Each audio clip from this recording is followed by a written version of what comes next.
Hi friends, இந்த வீடியோவில் Samsung S24 அல்ட்ராக்கு 1UI 7 வந்திருக்கான்னு தான் பார்க்க போகிறோம். வாங்க செக் பண்ணி பார்க்கலாம்.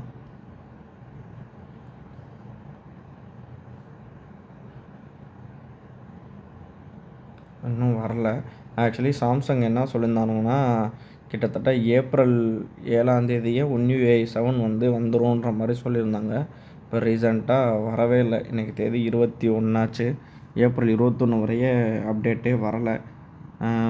ஆல்ரெடி நிறைய விஷயங்கள் என்ன சொல்கிறாங்கன்னு பார்த்தீங்கன்னா, சாம்சங்கில் 1UI 7க்கு நிறைய பேர் வெயிட் பண்ணிகிட்ருந்தாங்க. ஈவன் நான் கூட வெயிட் பண்ணிகிட்ருந்தேன். இன்ன வரைக்கும் ரோல் அவுட் ஆகலை. இப்போ ரீசெண்டாக வந்த சோர்ஸில் என்ன சொன்னாங்கன்னா, ஏப்ரலில் வந்துடும் அப்படின்ற மாதிரி சொல்லிகிட்டு இருந்தாங்க. ஆனால் ஏப்ரல் டேட்டு மென்ஷன் பண்ணல. முன்னாடி ஏப்ரல் 7 சொல்லியிருந்தாங்க. அப்புறம் சில பக் இருக்கனால அன்றைக்கி பண்ணலைன்னு சொல்லிட்டாங்க. இப்போது ஏப்ரல்னு சொல்லிட்டு இருந்தாங்க. இப்போ லாஸ்ட்டாக வந்த சில ரெஃபரன்ஸில் பார்த்தீங்கன்னா மே மந்த்துன்ற மாதிரி சொல்லியிருக்காங்க. But not confirm. பார்க்கலாம்.